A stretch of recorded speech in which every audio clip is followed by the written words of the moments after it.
Okay, guys, it took a little bit, but we found the Toby Keith skit by Rodney Carrington. It is in 3 parts, so we're gonna pause it and upload like the next one so you get the entire skit. But it is hilarious. If you guys haven't seen Rodney Carrington, I would highly recommend find a city that he is coming near you like where you guys are, or make a weekend of it and just go see him. I've never seen John laugh as hard in my entire life than the first time that we went to go see Rodney Now you Carrington. got to give everybody a warning about Rodney. He's a little raunchy, we'll just say. If you're triggered easily, Yeah, it's don't not going to don't be want for to. you. Well, But this isn't too bad. Although you did skip out his intro song. yeah, because we're not going to do that. Okay, if you have seen Rodney Carrington, though, leave it in the comments. You guys know that he and Toby were good friends. They had that album, or the movie. It was a movie. Beer for my horses. Yeah. That they worked on together. And, I guess they just kind of like to pick back and forth at each other. Anyway, we're going to play it. And then, like I said, there's a part 2 and a part 3. But it's all the same skit. Toby Keith was so kind to come down there and play in that video. He made $40 million, I think, that year. He didn't make nothing for that. He got a bag of chips and a hot dog's what he got. We did a movie together that was real big in Poland called Beer from My Horses. I can't even go over there.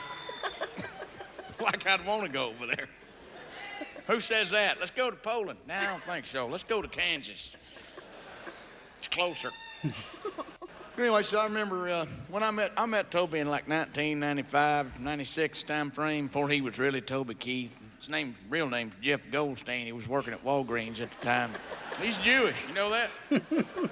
Little trivia for you.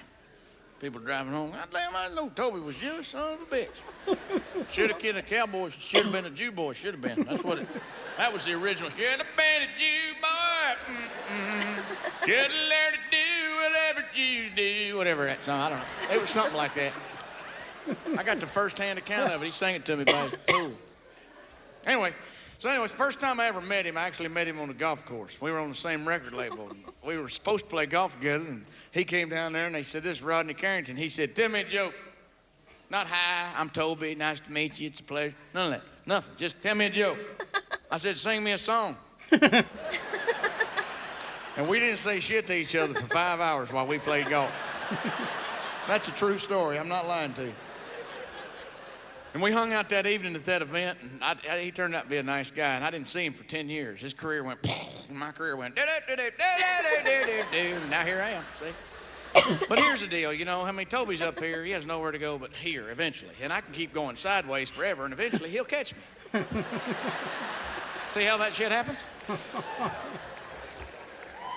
So I ran into him 10 years later, and I'm going to get to the chase. We were sitting in this bar one night, and we were talking. I said, hell, I ain't seen you in, 10 years? And blah, blah, whatever. And he talked about his life, and then I'd listen. Then he'd talk more about it, and I'd listen more about, I could have said, hey, I got a new truck. And he'd went, I got a new rocket, and you just didn't matter. And fuck, I can't compete, dipshit, so I just listened to you.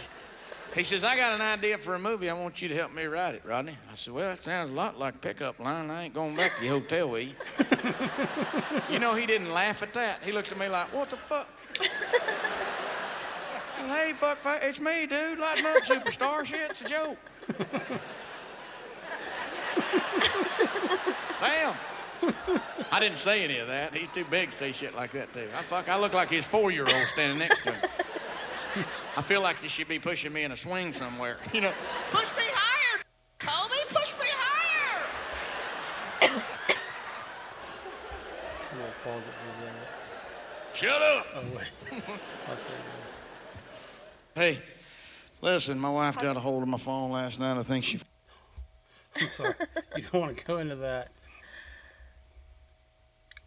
Anything? Are you going to comment on it? Yeah, I'm ready for the second and third. I love Rodney. Okay, yeah, really funny. So, this is the entire thing. There's nothing really dirty.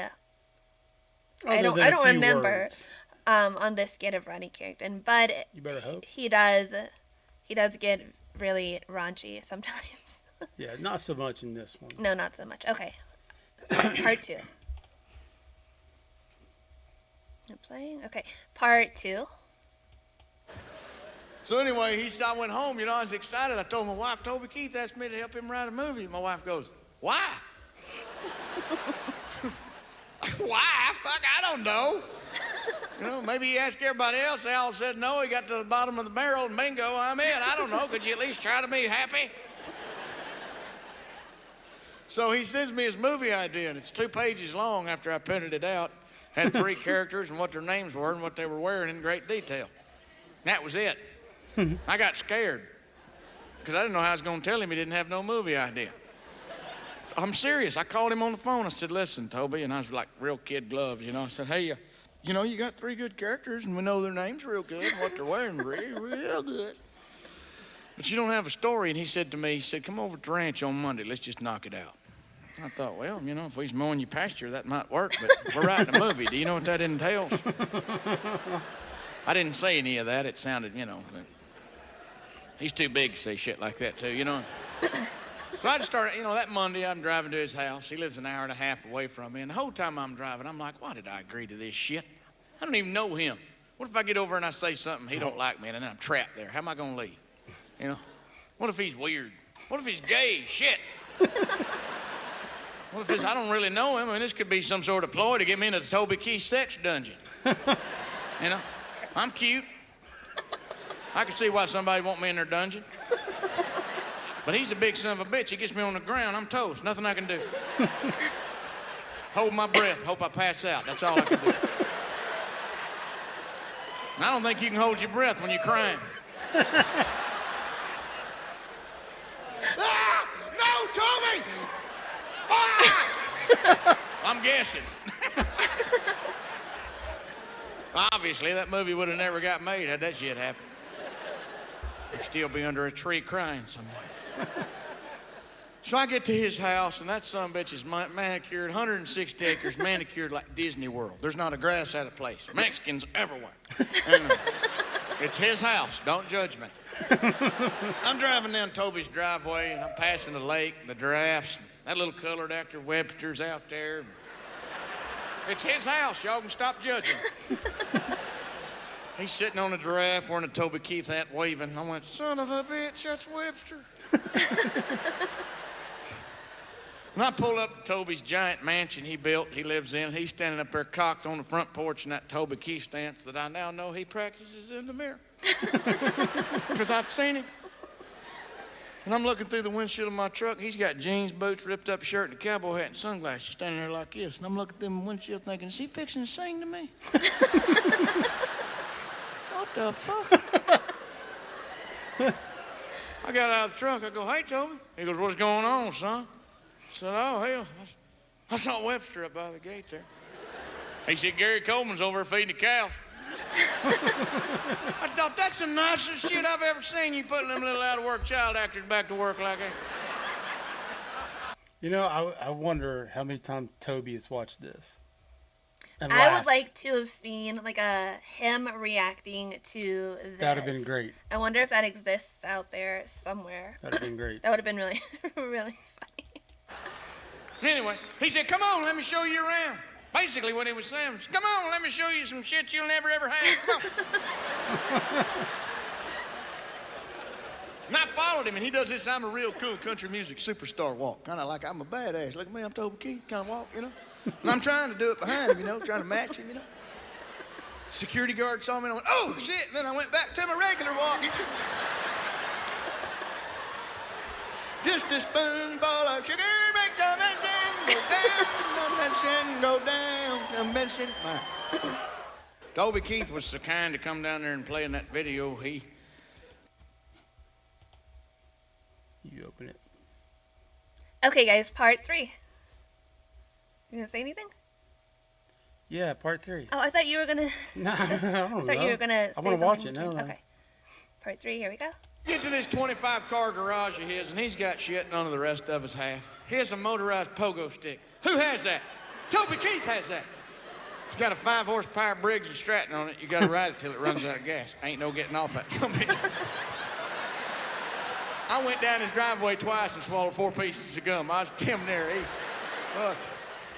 A bicycle helmet on. He was laughing his ass off. And he's got cars we ain't even seen in magazines. And he's showing them to me. He says, you know what this is? I said, no. He said, this here, 1932, Ford Blugga something fancy. Can't remember what he said. I said, I only made 2 of these in the whole world, Rodney. I bought both of them. I blew the other one up over that pasture so I could own the only one. Ain't that cool? I said, shit, I got a truck. It's over there. I said, I bet you ain't got none of that. He goes, what is that? I said, that's magical reindeer corn, Toby. He said, how come it looks like peanut M&Ms? I said, because I'm just fucking with you. You know he didn't laugh at that. He looked at me like, what the fuck? Who the fuck keeps peanut M&Ms in their pocket without a wrapper? What the fuck kind of shit is that? I'm thinking I like them soggy. They're delicious. I can't believe he didn't laugh at that. I'd have laughed my ass off had somebody done that. So we got in his office that morning at 10 o'clock. We're working on the Beer from a Horse's outline. This is where it all started. 10 o'clock that morning till 4 o'clock the next morning, we looked up long enough to eat a sandwich his wife had brought in for us to eat. I was so tired, I couldn't hold my eyes open when he's still asking me questions. And he finally goes, hell, it's 4 a.m., we better go to bed. I'm thinking, I just saw the Easter Bunny. I'm trying to figure out, is it because I'm tired I saw the Easter Bunny, or does he just got so much fucking money the Easter Bunny lives in his house? I still don't know that. I still don't know. So he says to me, really honest to God, he goes, come on, let me show you where you're sleeping. And he picked up my suitcase and started to carry it. You know what I thought? Boy, I'd like to have a picture of that. Toby Keith is carrying my damn suitcase. But my camera was in the suitcase he was carrying. I thought it's going to be off rude of me to ask him to stop. Let me unzip that bag, get that camera out, and zip it back up and have him walk a little bit further while I pop off a few shots of him carrying my suitcase.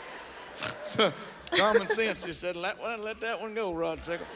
Rod Sickle. So I followed him up a big spiral staircase and went down a long hallway, come to a fireman's post, slid down about half a floor, come to a steel door with a slat. The guy pulled it back. I could see his eyes. Toby said strawberries, and the door opened.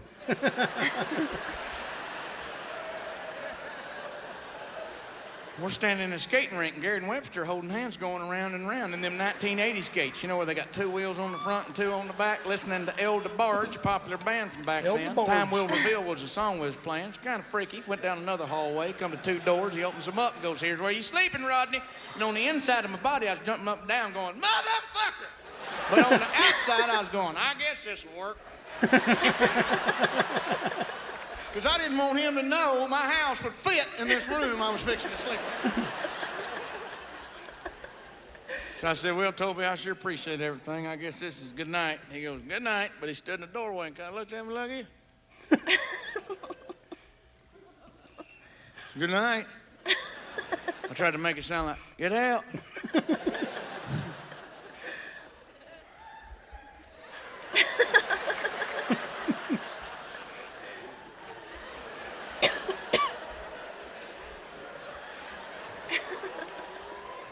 He finally left, but shit, it was weird.